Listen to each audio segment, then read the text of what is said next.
Gravando, presidente. Muito obrigada, bom dia a todos. Hoje, dia 12 de julho de 2024, iniciamos a sessão virtual da 8ª Câmara Julgadora do Tribunal de Impostos e Taxas, que está sendo gravada. Estão presentes à sessão de julgamento eu, Isabel Nil, doutora Maria Helena Tavares, doutor João Silag, doutor Flávio Arantes e doutor Luiz Felipe de Paula Leite, representante fiscal. Registro também a presença do doutor Augusto Périco, para realização de sustentação oral e acompanhamento do julgamento. Inicialmente, doutor Luiz Felipe, eu agradeço a atender aí o pedido de substituição. Seja bem-vindo novamente à Câmara. E vamos dar início aqui ao processo 41.43.726. Desculpe, não é esse não. Deixa eu só voltar aqui. Agora sim, 41.44.212, Vitesco Tecnologia, processo de relatoria do doutor Silag, é um recurso ordinário, está presente o doutor Augusto para a realização de sustentação oral. O doutor Silag vai fazer uma breve apresentação do caso, e depois é aberta a palavra para o senhor, doutor Augusto.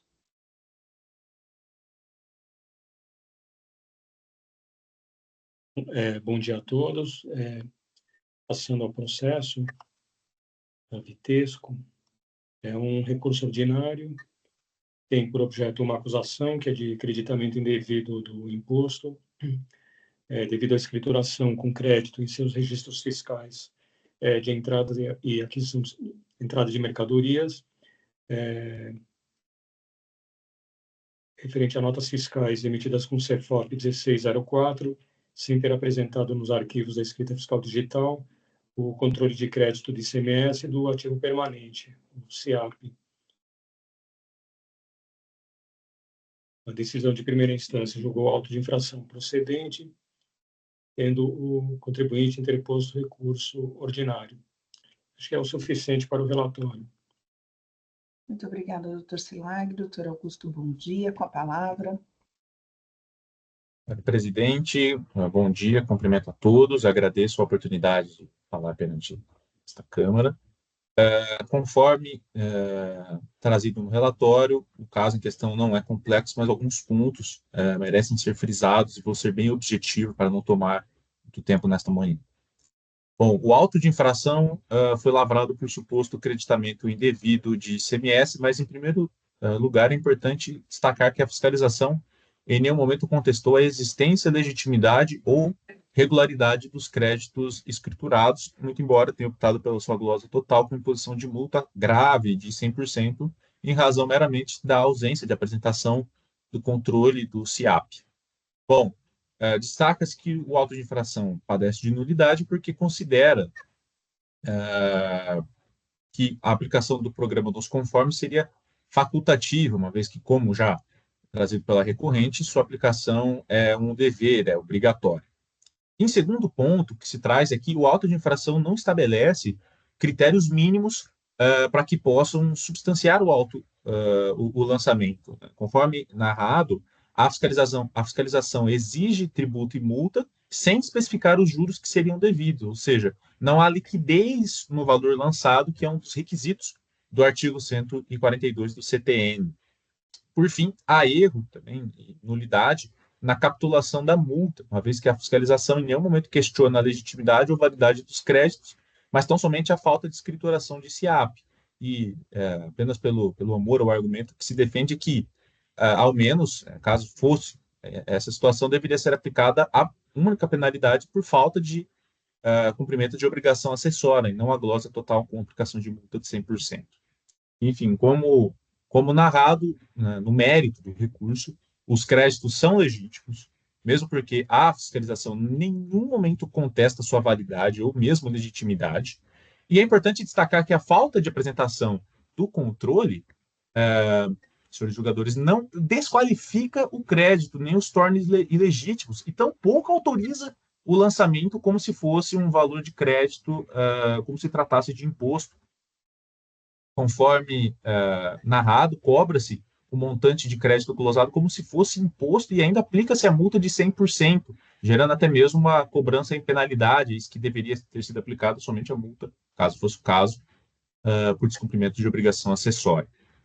Por fim, o que se passa aqui é que, ainda que se mantenha a integridade do auto de infração, ao menos a multa grave de 100% deve ser reduzida, uma vez que se aplica a situação do artigo 527 do regulamento, eis que não houve dolo, fraude, simulação, tampouco prejuízo ao erário, autorizando, portanto, a redução da multa, enfim, como diversos casos, inclusive, desta Câmara Julgadora, em que se reduziu a multa quando verificada a boa-fé do contribuinte, somada à ausência de indícios de dolo, fraude, simulação e prejuízo ao erário, tal como é o presente caso. Por fim, para não estender muito a sustentação, reforçamos que há uma nova redação da súmula, como já se sabe, da súmula número 10 desse tribunal, que passou a limitar os juros de mora à taxa Selic. Portanto, senhores julgadores, na remota hipótese do presente estacionamento não ser cancelado em sua integralidade, é fundamental que ao menos seja aplicada uma eventual redução, uma limitação à taxa Selic. Portanto, era o que tinha a ser exposto. Agradeço novamente a oportunidade. O que se requer, se reitera, é o pedido para que seja integralmente provido o recurso ordinário e cancelado a exigência fiscal. Agradeço novamente a oportunidade. E um bom dia. Obrigada, doutor Augusto. Cumprimento pela sustentação oral e devolvo a palavra para o doutor Silag. Obrigado. Cumprimento também o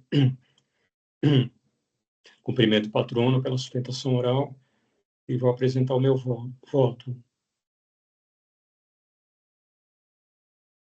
Só peço aos meus colegas, se eu puder registrar o voto posteriormente, porque preciso gravar novamente no meu pendrive e passar para o notebook o voto, tá? Inicialmente, quanto às questões preliminares, conforme já trazido pelo doutor patrono, com relação à alegação de vedação da autuação devido ao programa nos conformes, a Lei Complementar 1320, eu digo que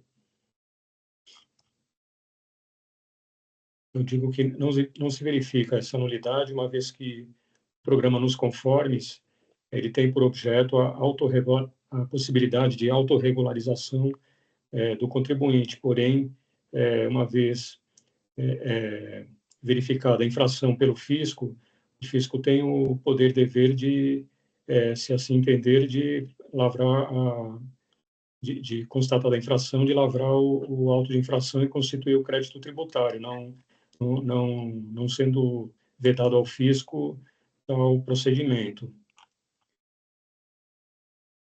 Portanto, eu afasto essa nulidade e também não vejo nulidade do auto de infração com relação aos demais aspectos, uma vez que ele apresenta todos os elementos previstos no artigo 142 do CTN e verifica-se de qualquer forma que o contribuinte entendeu perfeitamente a acusação e se defendeu adequadamente ao longo do processo administrativo, não se verificando cerceamento ao seu direito de defesa.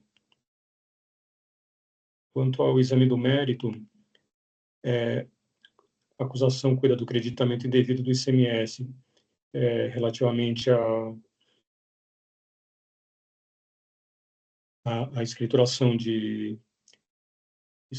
nos seus registros fiscais de notas fiscais de entrada de mercadorias, sem que houvesse sido apresentada o CIAP, o controle de crédito do ICMS do ativo permanente, a recorrente foi notificada às folhas 10 a justificar esse crédito escriturado em seus registros provenientes do CEFOP 1604, uma vez que não havia sido localizado na sua escrita fiscal digital tais registros, referentes ao período de março de 2019 a dezembro de 2020, referente à aquisição de bens do ativo imobilizado no CIAP, conforme previsto na legislação.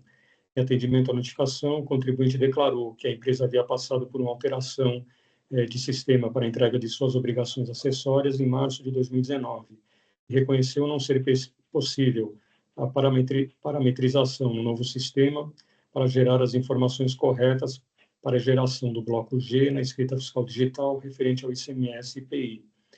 A autuada solicitou ainda a oportunidade de acrescentar as informações geradas no SEAP, salientando que o novo sistema se encontrava em desenvolvimento com previsão de conclusão em 2021.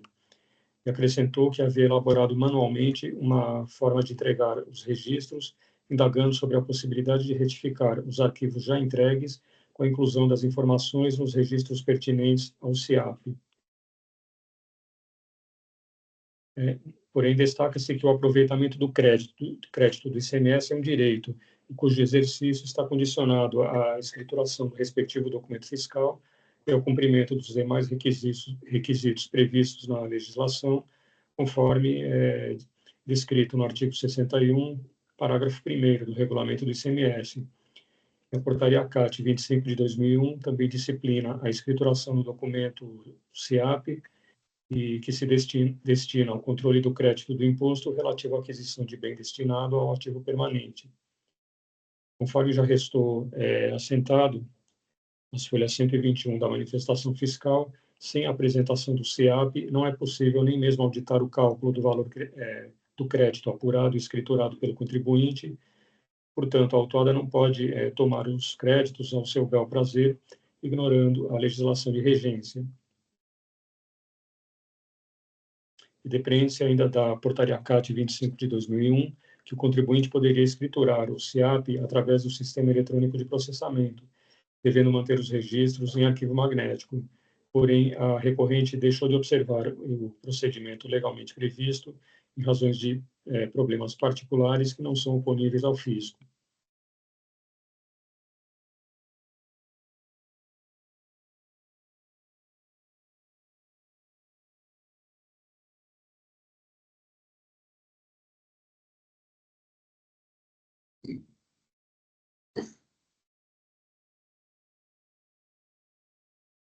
Entendo que não prosperam também as alegações de ausência dos juros moratórios no corpo da autuação. Salienta-se que, de acordo com o artigo 96 da Lei 6.374, não são cobrados juros de mora da empresa que apresente saldo credor da data da infração até a data da lavratura do auto, o que foi observado na lavratura do presente auto de infração, conforme já esclarecido na manifestação fiscal, as folhas 120 e 121. E não prospera também a alegação de cobrança em duplicidade, uma vez que o crédito tomado sem a comprovação de sua rigidez reduz os valores à fazenda pública, os quais devem ser cobrados através de auto, combinando-se as penalidades previstas pela legislação, conforme efetuado por meio do presente auto. Assim, eu entendo procedente a acusação objeto do auto de infração. Com relação ao pedido de relevação ou redução da multa aplicada, nos termos do artigo 527-A, esse pedido não pode ser acolhido, uma vez que a infração implica a falta de pagamento do imposto, que é um dos critérios objetivos que impede a concessão do benefício. Não há que se falar também da confiscatoriedade da penalidade aplicada, uma vez que ela se encontra em sintonia com a infração que foi capitulada, sendo vedado a esse órgão de julgamento tratar da eventual inconstitucionalidade de lei a ser aplicada, com base no artigo 28 da Lei 13.457. Assim, nesse sentido, conheço do recurso ordinário, mas nego-lhe provimento, mantendo a decisão recorrida. É como voto.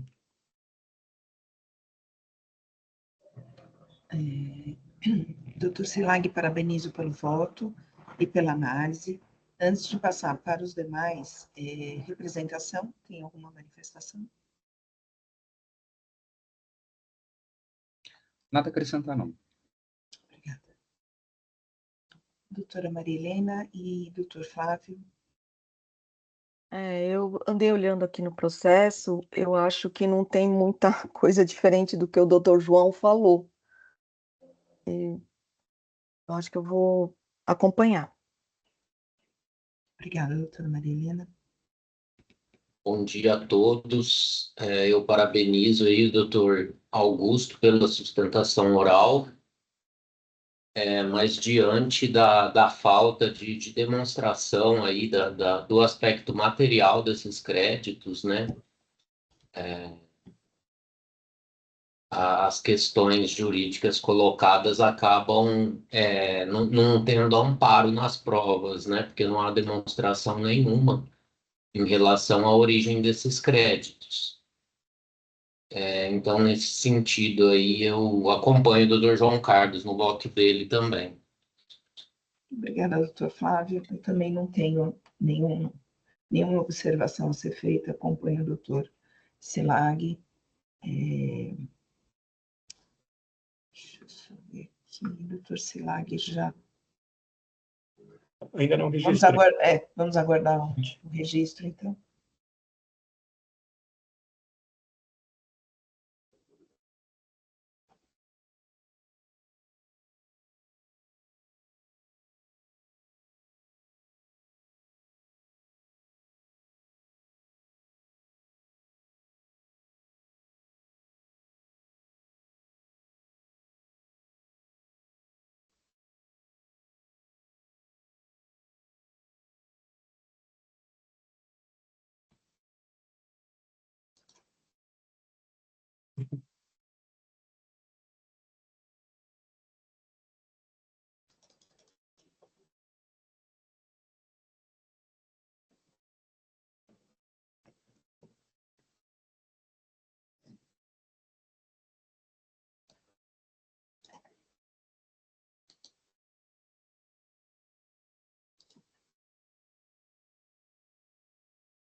Bom, já registrei.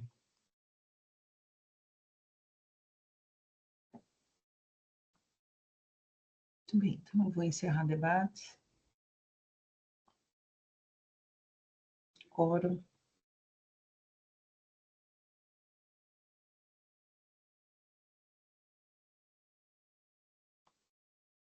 Votação.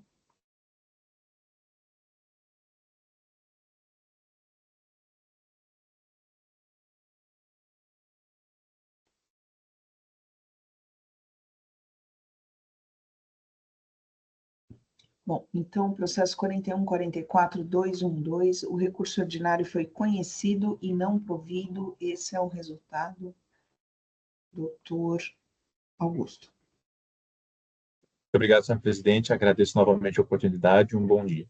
Obrigada, bom dia, doutor.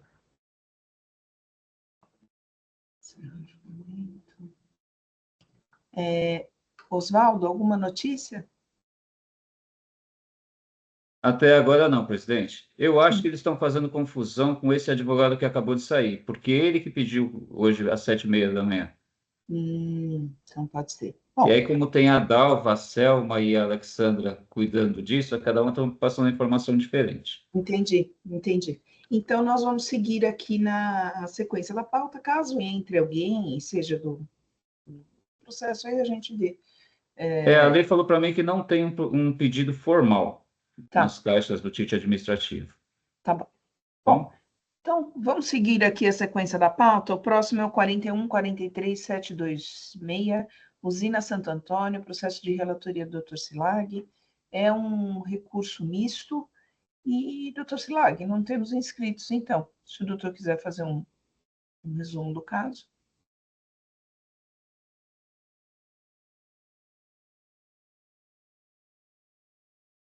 Só um instante. Eu vou abrir o processo.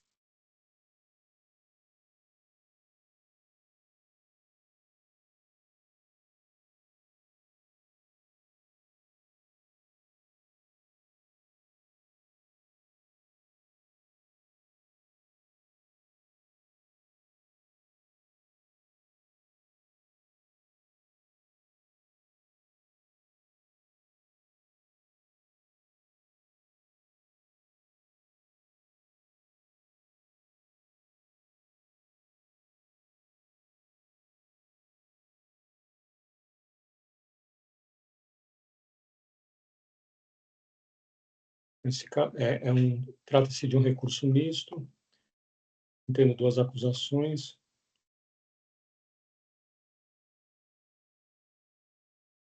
O item 1 trata de crédito indevido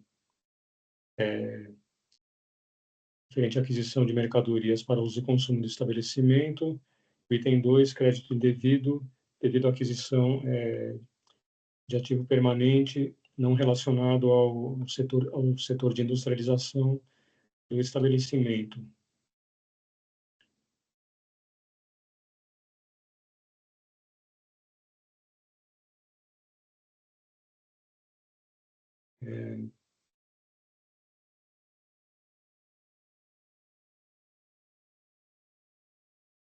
Atividade principal da autuada é a fabricação de açúcar bruto.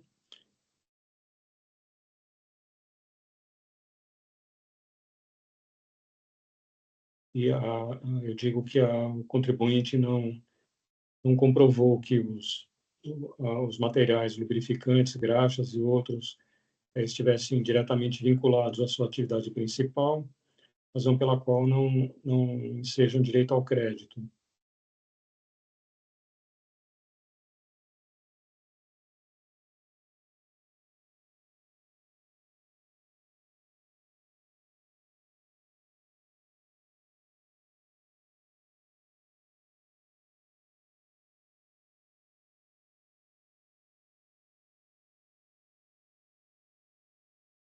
E há outros materiais também, como eletrodos, o hidróxido de sódio, que não são consumidos diretamente no ciclo produtivo.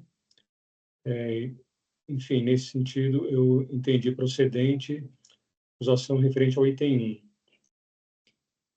relação ao item 2, que trata de aquisição de bens para o seu ativo imobilizado,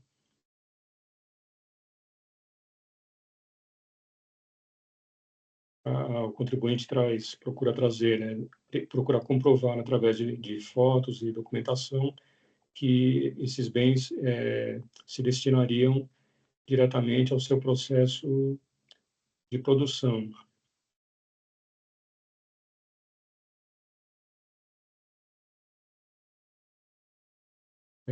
Entretanto, analisando os materiais, que eu exemplifico, vou ler rapidamente os itens, verifica-se que não se trata realmente de bens destinados à sua produção, mas, na verdade, de componentes, que, portanto, não dão direito ao crédito. Então, entre outros, tem-se leitor de código de barras, kit hacks de kit de informática, no break, computadores, peças e acessórios, bombas helicoidais, chapas de aço, tubo de aço, vareta de solda, tubo de concreto, válvulas, módulo de pesagem, barra de cobre, motores elétricos, evaporadores, veículos, Kombi, caminhões e outros. Então, em síntese, quer dizer, eu tendo procedentes as acusações dos itens 1 e 2, uma vez que, no caso do item 1, não foi comprovado que se tratava de insumos utilizados no processo produtivo, mas sim de material para uso e consumo do estabelecimento, e no caso do item 2, que não se tratava, conforme alegado pelo contribuinte, de bens destinados ao seu processo produtivo, mas sim de peças, componentes, equipamentos que não destinados diretamente ao ciclo produtivo, que, portanto, também não lhe concedem direito ao crédito do imposto. Em síntese, é isso.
Esse é um processo que saiu em vista, Isabel.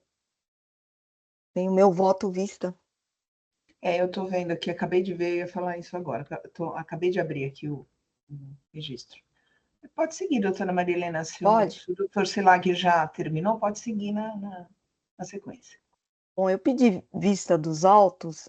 Primeiro, eu adoto integralmente o voto do Dr. João, muito preciso, muito conciso e objetivo, mas que aponta todos os tópicos importantes do processo.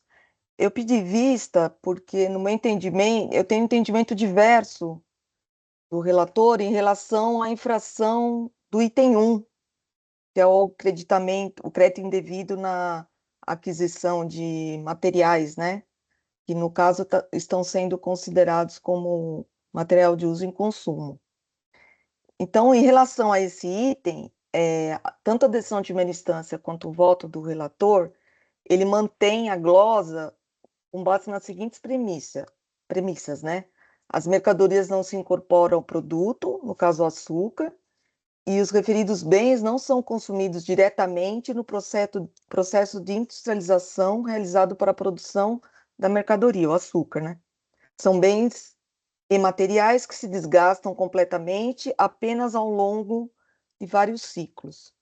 Bom, nesse caso, mesmo antes da consolidação do entendimento do assunto pelo STJ, eu já tinha esse entendimento de que o crédito, para a legitimidade do crédito, deve ser observada não o tempo que o desgaste, a incorporação, mas se esses materiais, se esses bens, eles são essenciais à atividade fim. Isso com base no artigo 20 da própria lei, parágrafo 1º da própria lei complementar, né? 87 de 96, que dispõe: não dão direito a crédito a entrada de mercadorias ou utilização de serviços resultantes de operações ou prestações isentas ou não tributadas, ou que se refiram a mercadorias ou serviços à lei e atividades do estabelecimento. Nessa linha, né, o STJ, quando recente agora, já decidiu a primeira sessão e, de forma unânime, ele se posicionou a favor de uma empresa específica do setor de sucro energético, cujo objeto social está relacionado ao cultivo da cana-de-açúcar, à industrialização e o comércio do açúcar, álcool e outros produtos, bem como a produção e comercialização de energia elétrica, que aqueles materiais utilizados na produção da atividade fim dão direito ao crédito, independente se eles se integram ao produto final ou se eles não se desgastam em um curto espaço de tempo. Então, além disso,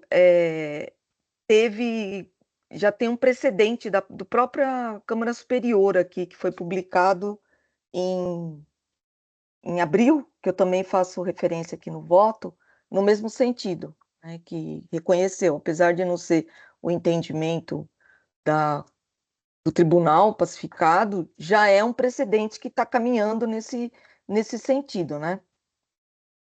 Então, o meu entendimento é nessa linha, de que precisa haver a essencialidade. No caso, eu entendo que tem essencialidade, porque os materiais que estão nesse processo são,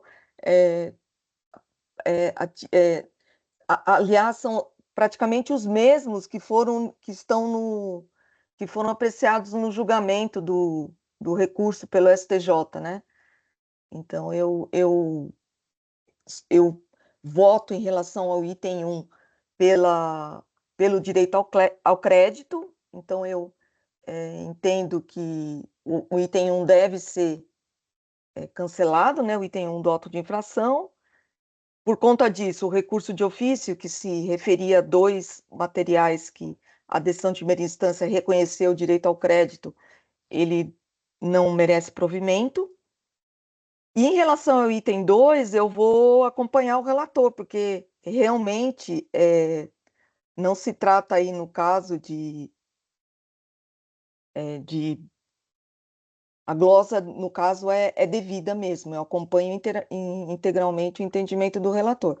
Então, em suma, meu voto é conhecer ambos os recursos, negar provimento ao recurso de ofício e dar parcial provimento ao recurso ordinário para reformar a decisão, tão somente para cancelar o item 1 do auto de infração. Mas não sei se ficou claro o meu voto, eu não quis ler, mas se precisar ler, eu leio. E é isso, presidente.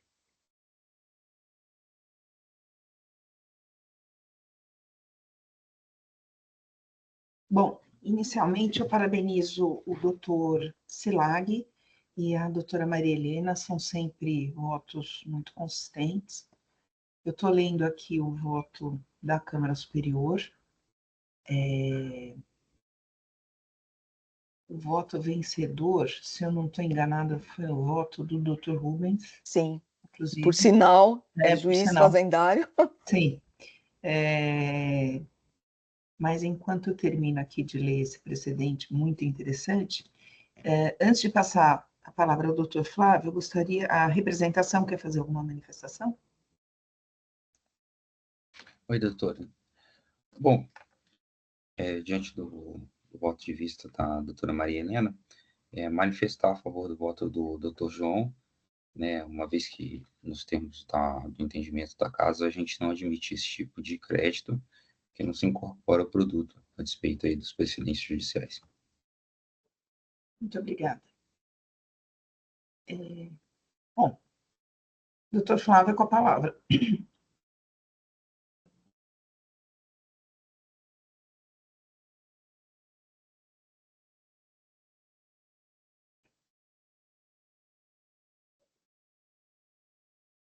Está fechado, Flávio. Desculpa, eu não vi. Bom, eu parabenizo aí o doutor João Carlos e a doutora Maria Helena pelos votos. Na semana passada, a doutora Maria Helena tirou um processo meu em vista em relação à mesma matéria, né? Exatamente. Eu estava pensando aqui, quando eu entrei no curso de formação nosso em 2002, era explicado que ia até 2003, esse direito ao crédito pelo uso e consumo, né? E agora está prorrogado até 2033, ou seja, até o ano que se prevê o fim do ICMS, né? E foi criado como uma regra transitória e acabou aí a legislação tornando ela permanente. E eu não tenho resistência a adotar a posição da doutora Maria Helena nesse caso aí, mas eu vou aguardar uma manifestação da Câmara Superior em sua composição titular para alterar minha posição em relação a essa matéria aí, até para manter a uniformidade dos julgados aqui do tribunal. Então, nesse caso aí específico, me parece que o recurso de ofício versa sobre eletrodos utilizados para solda e o produto utilizado para limpeza das tubulações. Então, não se agregam aí ao produto que é o açúcar. E, nesse sentido aí, eu vou acompanhar o Dr. João Carlos para manter aí o posicionamento meu de decisões passadas também. Só fazendo uma complementação, senhora presidente, a despeito de eu não ter colocado no meu voto, a gente tem que começar a se curvar os precedentes, né? Então, ontem eu participei da sessão da Câmara Superior e essa também está sendo uma preocupação até da Câmara, né? O nosso presidente tem falado que ele tem feito um trabalho junto à Procuradoria, porque tem matérias que não adianta ficar insistindo, porque vai perder no judiciário, e aí a sucumbência é grande, né? Então, eu acho que essa vai ser mais uma matéria. A gente precisava de uma evolução do artigo 28, né? Vários estados já adotam ali a questão do novo formato do Código de Processo Civil de 2015, né? Nós temos uma lei de 2009 e ela é baseada na legislação lá de 2009. E essa sistemática aí da repercussão geral, dos repetitivos representativos de controvérsia, elas são posteriores à nossa Sim. lei, e eu creio que seria interessante uma evolução legislativa aí, no sentido de dar uma ferramenta mais adequada para a gente, para conformar as decisões daqui com as do Poder Judiciário, né? Porque o final, o que acontece? Nós vimos isso em relação à taxa Selic, né? Ficou durante um tempão batendo por conta da súmula e o tribunal estava tudo, até o STF decidiu e ainda não tinha mudado. Então eu acho que pelo lado até da Fazenda, o risco da sucumbência é muito grande e é o que vai acontecer com essa matéria também. E é um posicionamento que eu já tenho desde quando saiu o primeiro voto da ministra Regina Helênia, e agora o STJ já consolidou, né? Que tem que caminhar para a essencialidade do material, assim como ele já decidiu em relação ao PIS/COFINS. Então, só fazer uma parte, presidente, nesse sentido. Olha, isso é sempre uma discussão muito controvertida, né? Mas diante dessa decisão recente aí que a doutora Maria Helena mencionou, da própria Câmara Superior, eu vou acompanhá-la, doutora. Eu tenho em alguns votos, eu vou até começar a adotar esse julgado aí para os próximos. Eu tenho, em algumas situações, eu tenho mantido, mas eu acho que diante dessa decisão aí tão recente, né, abril, então eu vou acompanhar a doutora Maria Helena com a devida vênia do doutor Silag. Aqui é só em relação ao item 1, né, doutora? Só, o item Isso. 2 eu não tenho. E outra coisa também, eu acho que a gente tem que começar a fazer subir essa discussão para a Câmara para ter um posicionamento, né? Que foi o que aconteceu com a Selic. Né? Depois que subiram vários recursos, mesmo com a súmula, que aí chegou-se à conclusão que a súmula precisava ser revisada. Sim. Em relação ao item 2 do auto, eu acompanho o doutor João. Acho que não merece reparo, não. Aqui não é, desculpa, aqui não é o caso de Selic, né? Não, é 2019. Não, acho que é 2019, né, doutor João? As operações, agora de cabeça, não sei. Eu tenho que entrar também, mas eu olhei isso quando eu fiz o voto, não é o caso, não. Tá. Não, se não é, se já foi visto, eu não abri aqui para verificar. Bom, então, não havendo outras manifestações, eu vou encerrar os debates.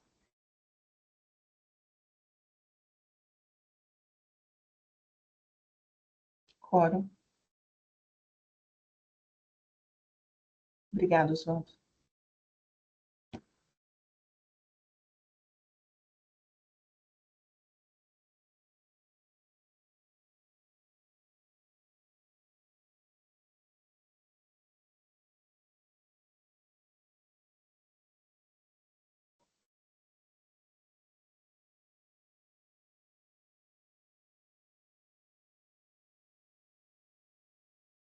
Bom, agora vamos lá.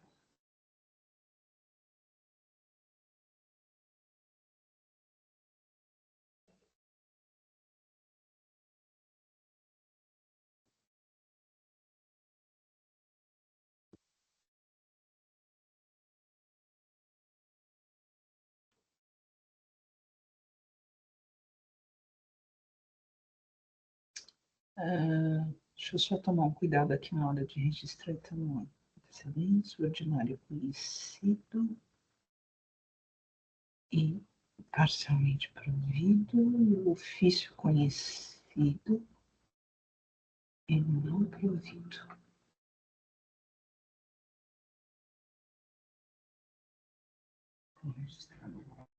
Momentos agora. Vamos ver. Registrou. Então, o processo 41.43.726, o recurso ordinário foi conhecido e parcialmente provido, e o recurso de ofício foi conhecido e não provido. Então, encerrar julgamento. Deu tudo certo. Registrado. Bom, eu fui informada aqui que não temos outros advogados, então vamos continuar seguindo aqui.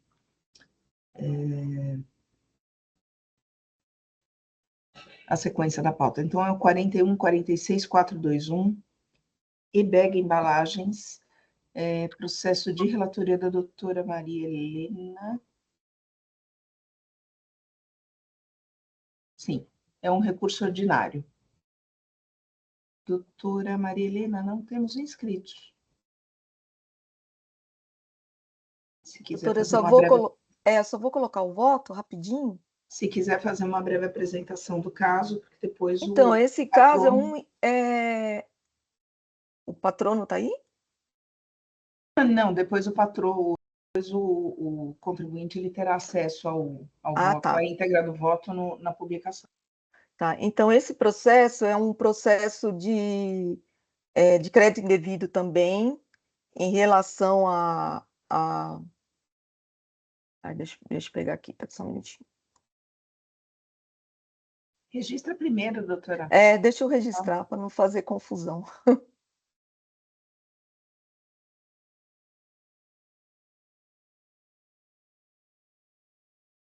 Para registrar, só um minutinho. Mas esse é bem simples também.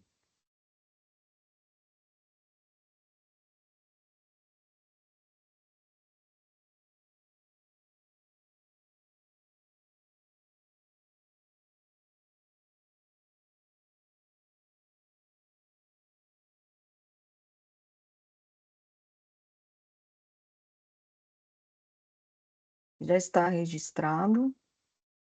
O que é um auto de infração relativo à glosa de crédito do ICMS, relativa à entrada de bens do ativo imobilizado, sem a comprovação da origem dos créditos, dos valores creditados.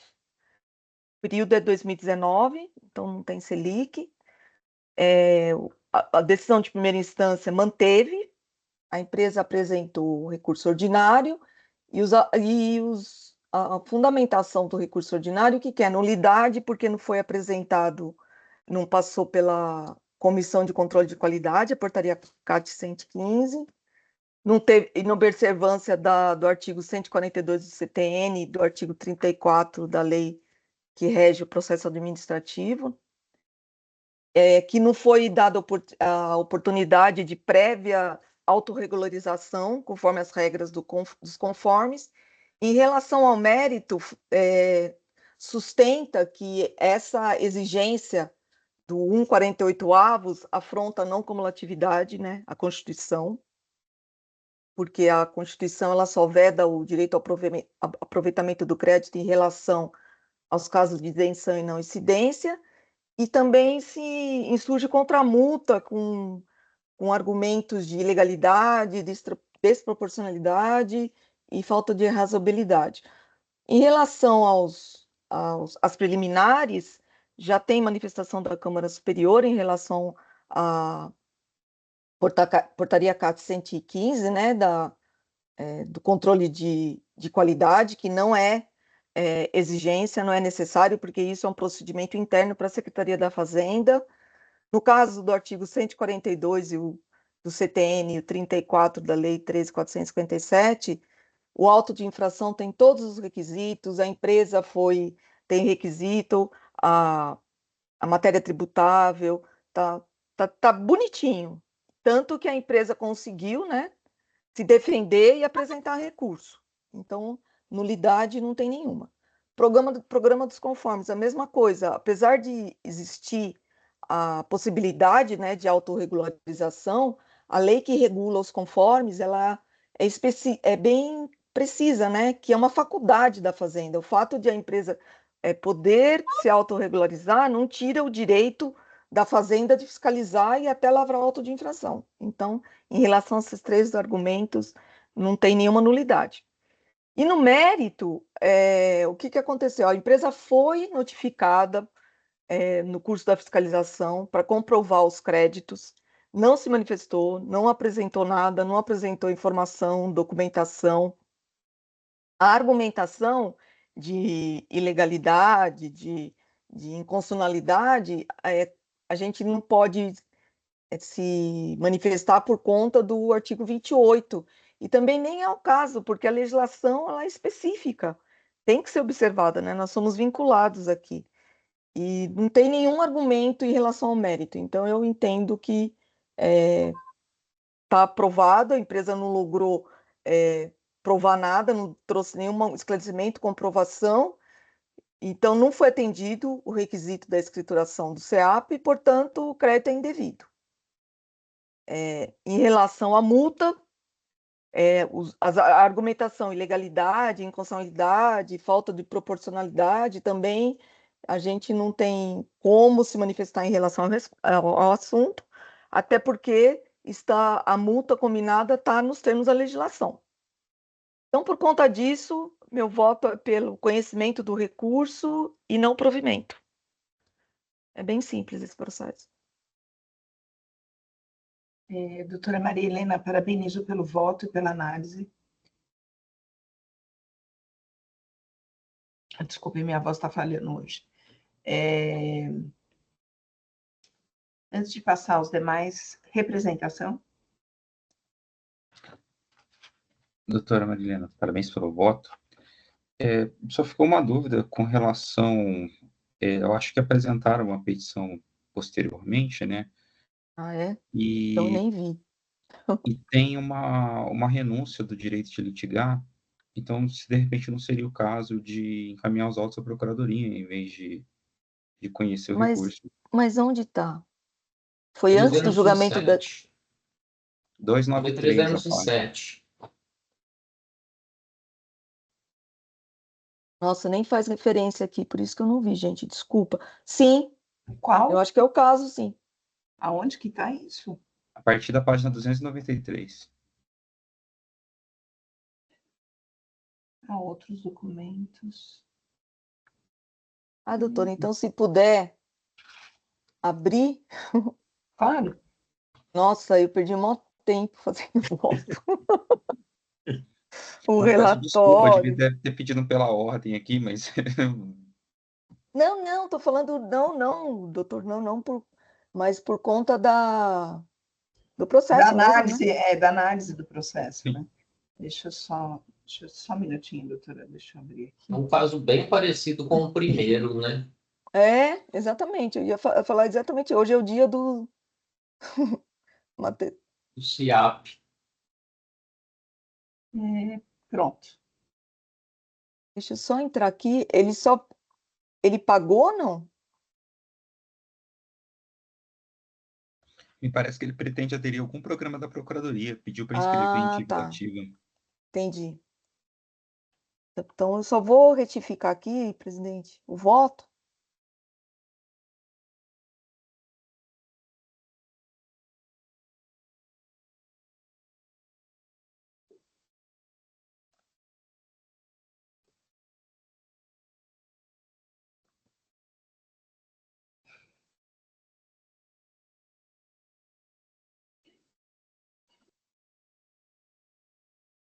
Foram as 296, viu, doutora? Tá.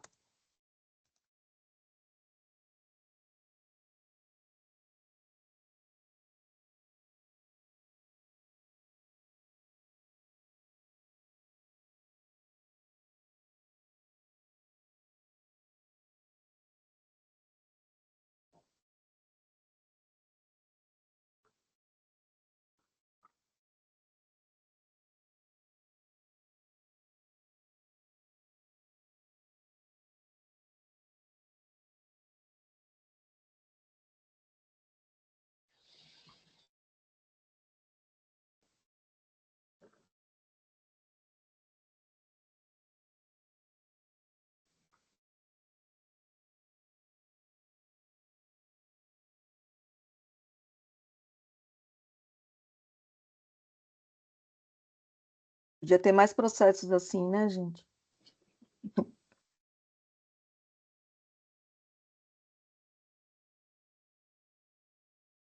A hora que eu vi esse processo, eu falei, doutora Maria Helena estava chorando de barriga cheia aquele dia. Ah, então, você vê? Mas ontem, foi ontem, que eu estava vendo os processos para colocar na pauta, só tem pedreira, gente. Meu Deus.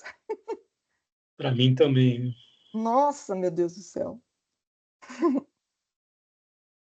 Mas depois dessa, viu? Depois desse, doutor Flávio, a doutora Maria Helena vai receber uns 3 para compensar esse. Ai, eu podia até nem ter feito tanto.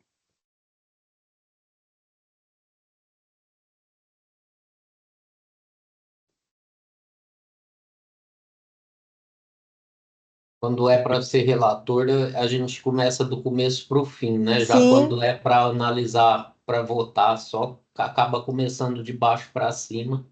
É. Fica mais fácil ver esses detalhes aí. Aí eu falei, a doutora Maria Helena estava reclamando à toa aquele dia lá. Que pediu Não, mas, processo igual gente, o meu. os meus processos, assim, tem um monte de folha, até desanima. Tá tudo bem. Mas umas semanas atrás eu devolvi um processo, acho que era uma vista do doutor Silag. E foi a mesma coisa, eu fiz o voto, estava concordando, aí tinha uma petição. Entrou uma petição no meio do caminho, e eu tive que converter o julgamento em diligência. Eu trouxe o voto pronto, eu vi no dia.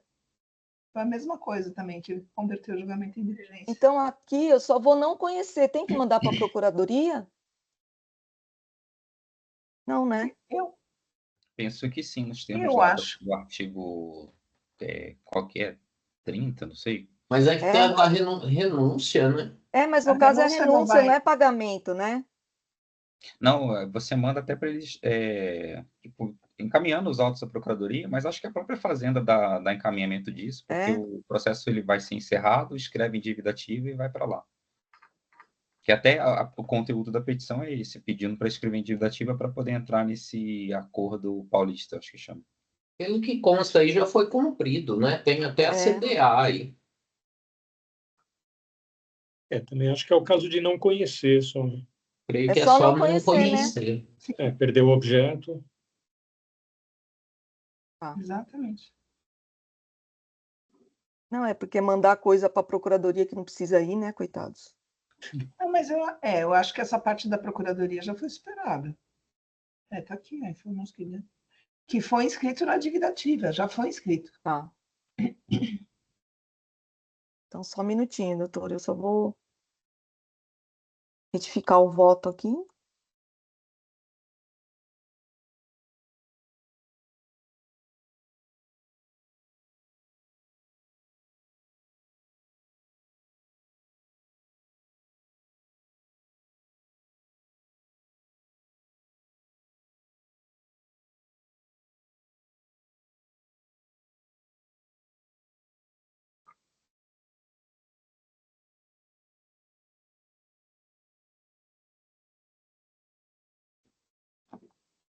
Tá muito frio aí, gente? Aqui tá. Eu tô com o ar ligado aqui em Ribeirão. Tá quente aí? Tá. Nossa. Pronto, gente. Acho que agora ficou. Eu só coloquei um último parágrafo e mudei a ementa. Para não ter que mudar o voto inteiro.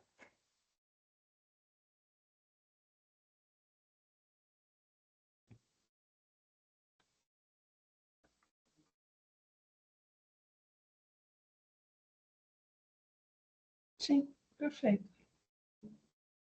Manifestação.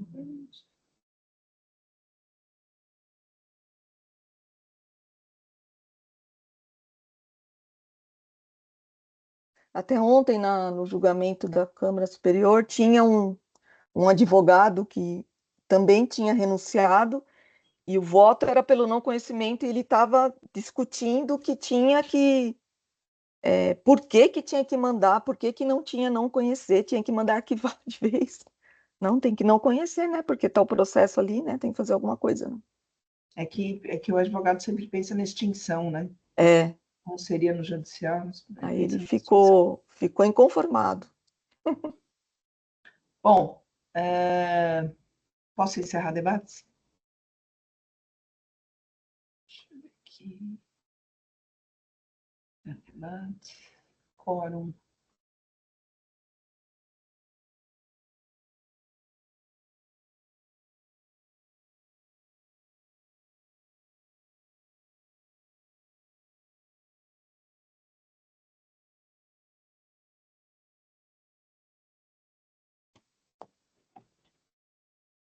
Doutor Silag.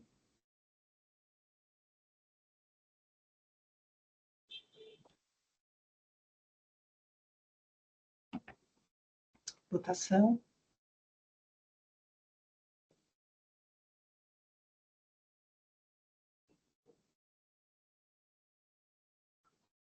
Muito bem, então, processo 41.46.421, o recurso ordinário não foi conhecido.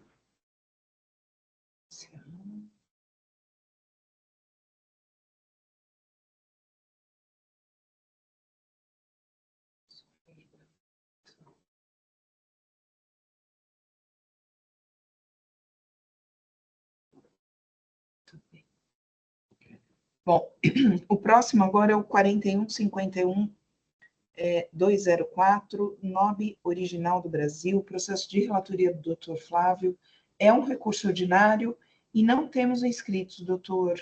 Flávio, para sustentação oral. Bom, esse auto de infração ele tem um único item de acusação que está cobrando imposto em relação a operações de exportação não comprovadas. O auto ele foi julgado procedente em primeira instância e no julgamento do recurso ordinário, inicialmente houve um pedido de conversão em diligência dado na então terceira Câmara Julgadora, relatoria da doutora Maria Eugênio. O que acontece nesse caso aqui? A empresa alega que as exportações elas foram todas realizadas por meio da FedEx, da DHL FedEx, porém, os conhecimentos de transporte da DHL FedEx, eles trazem outro CNPJ no conhecimento. Então, a diligência foi nesse sentido aí, e a FedEx esclareceu que, que existiu uma terceira empresa que foi utilizado o contrato dessa terceira empresa para emitir os conhecimentos de transporte. Então, os conhecimentos de transporte, eles trazem a chave de acesso das notas que estão no auto de infração, mas como o tomador do serviço traz outro CNPJ. A empresa argumenta que no início da atividade dela, ela utilizou esse procedimento aí por conta de contrato aí a partir de quando a operação tomou um certo volume, ela passou a ter um contrato próprio com a FedEx e hoje esse problema não existe mais. Os autos foram convertidos em diligência para que a empresa diligenciasse a FedEx e pegasse uma declaração da FedEx nesse sentido dos argumentos. Aí vieram aos autos aí em atendimento à diligência uma planilha aí fornecida pela DHL, onde constam os números dos CTS e as chaves de acesso das notas fiscais. Só que por algum problema processual, o processo foi, antes de ser atendida a diligência, o processo foi remetido para o AFR autuante. E depois os documentos foram apresentados e não voltou para o fiscal autuante. E aí essa remessa aí precoce para o fiscal autuante também acarretou um problema que não houve aquela intimação dos 10 dias tácitos lá. Como o fiscal autuante respondeu à diligência antes de passar aquele prazo dos 10 dias, o sistema também não fez aquela intimação, houve uma confusão aí com outra intimação. Enfim, no voto eu estou justificando aí essa parte da intimação, isso daí gerou uma diferença de 3 dias no atendimento da notificação, que deveria ser no dia 26, acabou sendo, e o contribuinte acabou seguindo uma do dia 29 de dezembro. Entretanto, apresentou os documentos e eu estou aí dando cumprimento à diligência, propondo que seja convertido em diligência para o AFR, autor do feito, se manifestar sobre a planilha apresentada. Aí, adicionalmente, analisando esses documentos apresentados, aí no item 17 do voto, eu estou pedindo para que o autor do feito realize as verificações que entender necessárias e se manifeste conclusivamente sobre os seguintes pontos. Aí se as chaves de acesso do CTS constante na planilha apresentada são válidas e se os respectivos CTS de fato estão vinculados às chaves de acesso das notas fiscais eletrônicas apontadas na planilha e se as notas fiscais eletrônicas constantes da planilha apresentada correspondem à totalidade das operações acusadas. Caso existam operações acusadas que não estejam vinculadas aos CTS constantes da planilha, deverá ser elaborado novo demonstrativo nos moldes do demonstrativo de folhas 11 contendo tais operações. Então, como já foram apresentados os documentos, eu estou complementando a diligência para que o fiscal faça as verificações aí e retorne com a informação de que se os CTS estão ativos, se as notas estão vinculadas ao CTS e se tiver alguma que não esteja para apresentar um novo demonstrativo. Então é esse o voto aí. Obrigada, doutor Flávio, parabenizo pelo voto. Proposta de saneamento, né, doutor Flávio? Sanear todas as questões aí, pendências do processo. Representação? Gostaria de parabenizar o doutor Flávio pelo voto. Realmente o processo já demandava esse tipo de saneamento, a própria representação já tinha requerido por ocasião da última manifestação de diligência. Acho que, e eventualmente comprovado que não houve uma infração, a gente vai ter muito mais segurança depois para poder fazer o julgamento. Obrigada. Doutora Maria Helena, doutor Silag. Eu acompanho o doutor Flávio, também muito preciso, né, cirúrgico nos votos dele. Eu vou acompanhar, presidente.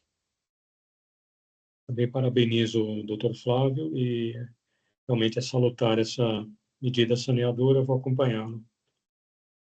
Perfeito. Então, deixa eu só acessar aqui. Só um minutinho que eu fechei, que eu não poderia ter fechado. Deixa eu voltar aqui.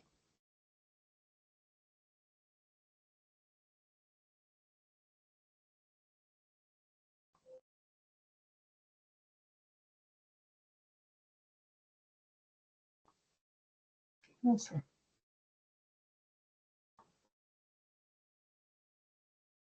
Só um minutinho. Deixa eu voltar aqui para a página.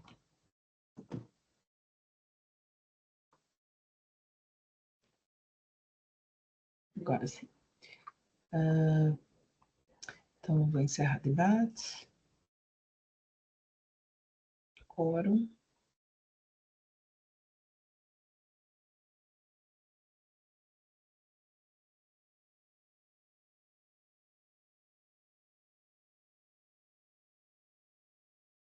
Votação.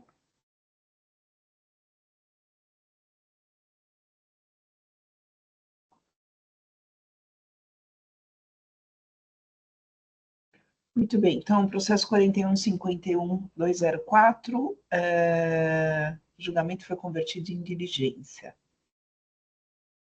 Encerrar a votação, encerrar o julgamento.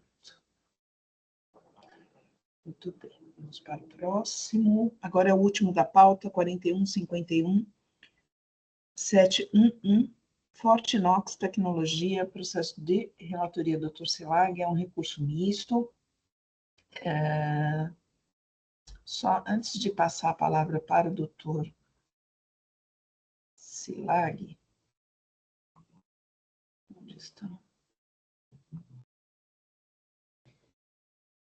Nossa, eu perdi a página de novo.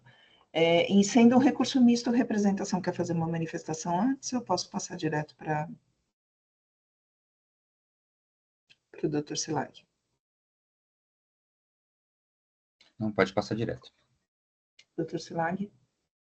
Obrigado. Então, é um recurso misto.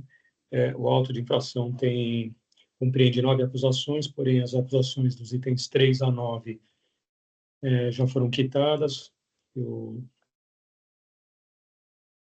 A quitação dos débitos foi certificada pelo núcleo de cobrança, portanto, permanece em discussão o item 1, objeto do recurso ordinário, e o item 2, objeto do recurso de ofício.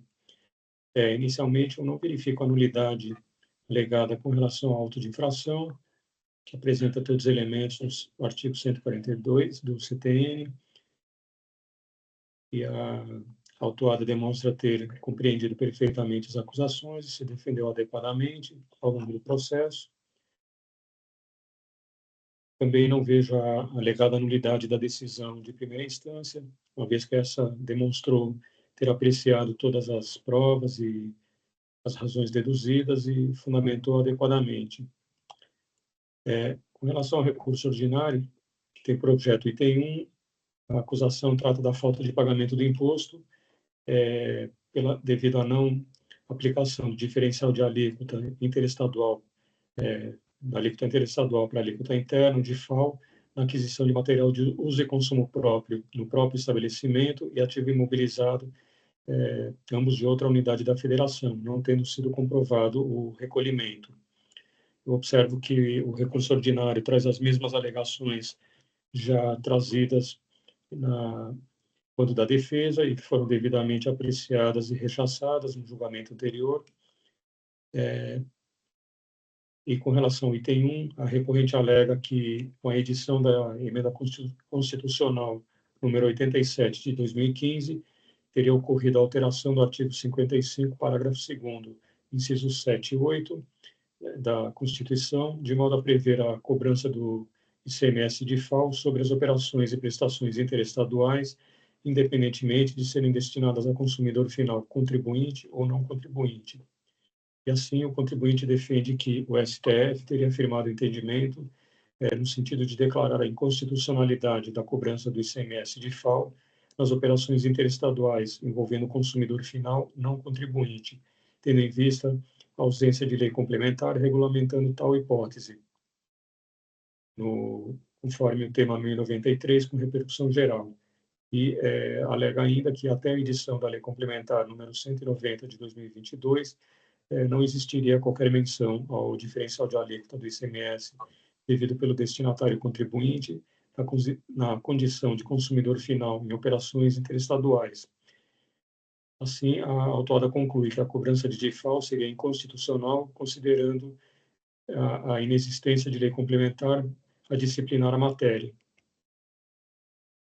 Entretanto, não procede a pretensão da recorrente de que estaria vedada a cobrança de DIFAL nas operações e prestações interestaduais, independentemente de terem sido elas destinadas ou não a consumidor final não contribuinte, e a redação do tema 1093 deixa claro que a necessidade de edição de lei complementar restringe-se às operações ou prestações destinadas a consumidores finais não contribuintes do imposto, o que não é o caso tratado no presente auto.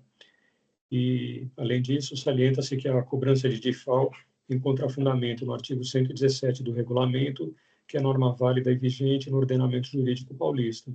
Portanto, o contribuinte agiu à margem da lei ao deixar de adotar a alíquota prevista na legislação em suas operações. E observa-se que a decisão recorrida já havia apreciado e afastado essas alegações, as folhas 2.686 a 88, conforme excertos que eu reproduzo no meu voto.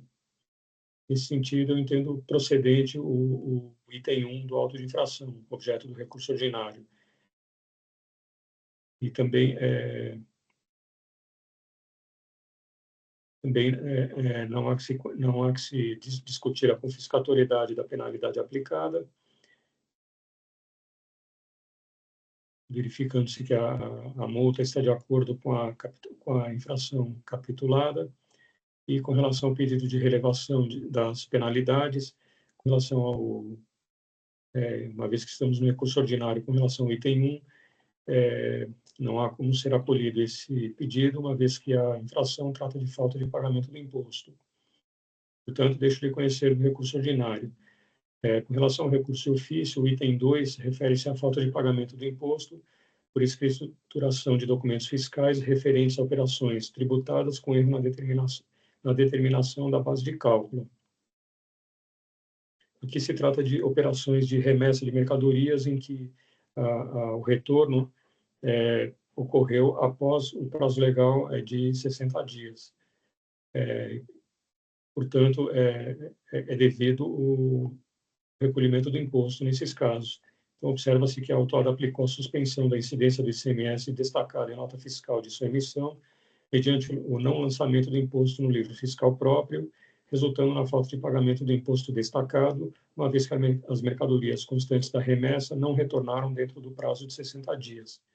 Assim, deixaram de ser escrituradas 15 notas fiscais de remessa demonstração, que se encontram relacionadas no demonstrativo 2 às folhas 580, para diversos destinatários aqui denominados. A decisão combatida faz referência ao artigo 319 do regulamento e a resposta da consultoria tributária, afirmando que, em havendo suspensão do imposto nas remessas para demonstração, o contribuinte não poderia ter emitido nota fiscal com destaque do imposto. Porém, a decisão recorrida reconhece que houve emissão de documentos fiscais em desacordo com a legislação, mas não falta de pagamento do imposto, que no caso não era devido em decorrência da suspensão prevista na legislação. Assim, a decisão recorrida afastou a acusação apontada no item 2. O artigo 319 do regulamento dispõe que na remessa de mercadorias para demonstração dentro do Estado, o lançamento do imposto fica suspenso, desde que o retorno das mercadorias ocorra em até 60 dias contados da sua saída. Decorrido esse prazo, sem que ocorra a transmissão da propriedade ou o retorno da mercadoria, é exigido o imposto devido por ocasião da saída. Assim, examinando-se os autos, constata-se que a recorrente trouxe apenas 2 notas fiscais de suposto retorno de demonstração, as de número 11.223 e 11.224, as folhas tais, sendo que em ambos os documentos constam somente mercadorias que retornaram do Itaú Unibanco, e com relação aos demais destinatários, não foram apresentados documentos fiscais que demonstrem o retorno das mercadorias. E nota-se que na nota fiscal 11.223, no campo de informações complementares, não constam dados que permitam realizar uma conciliação entre as notas fiscais de remessa e de retorno.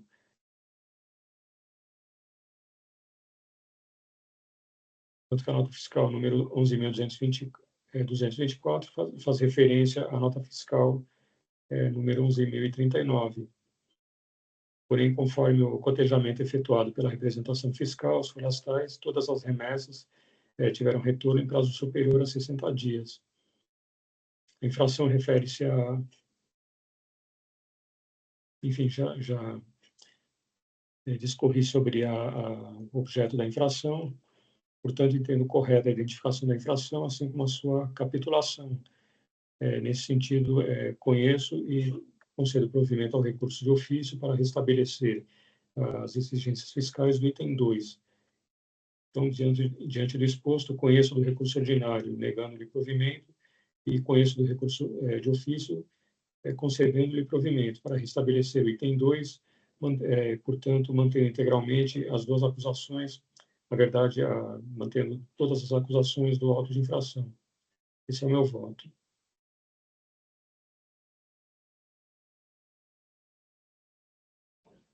Parabenizo o doutor Silag pelo voto, pela análise.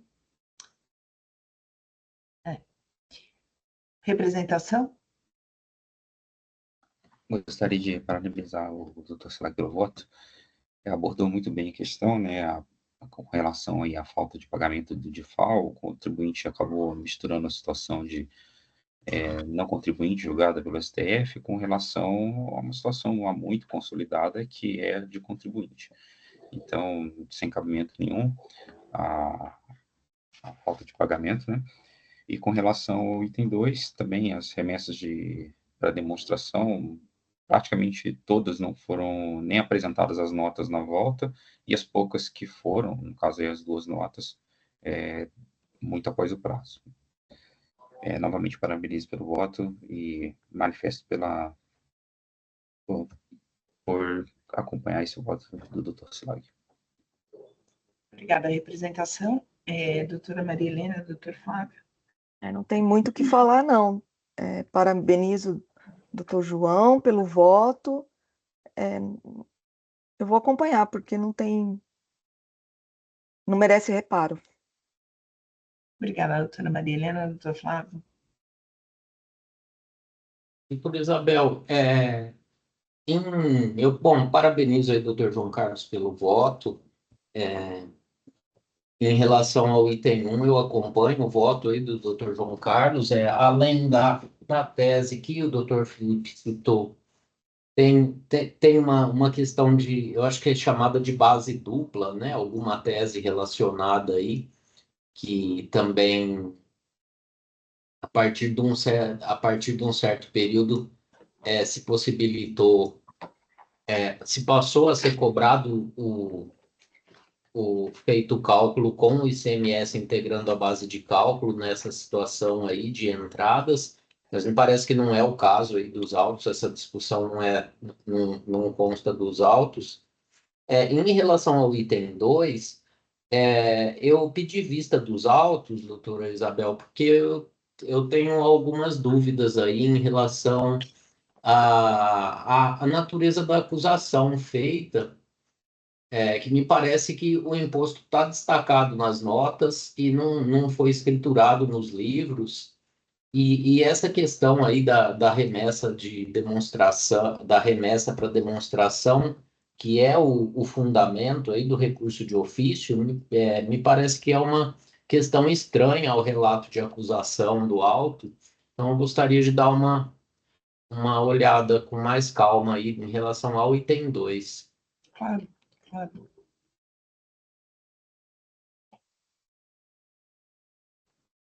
São processos que sempre remetem a uma análise interessante. Viu, doutor Flávio, quando fala assim, é que às vezes eu estou olhando o processo, eu não estou vendo aqui eu abro as páginas, e não estou olhando aqui o sistema.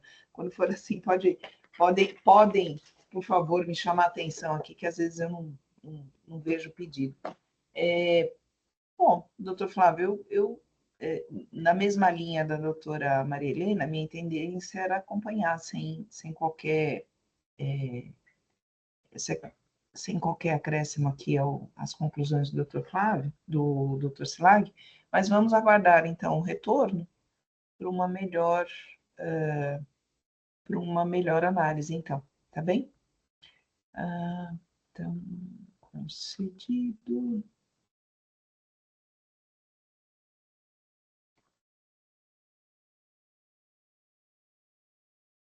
Muito bem, encerramos a pauta. Então, bom, todos os processos julgados, agradeço aí a dedicação de todos, agradeço o doutor Felipe, novamente, aí, o doutor Luiz Felipe, por atender aí o pedido de substituição. Então, eu dou por encerrada a sessão de julgamento do dia 12 de julho de 2024. Peço a gentileza para o Oswaldo encerrar a gravação.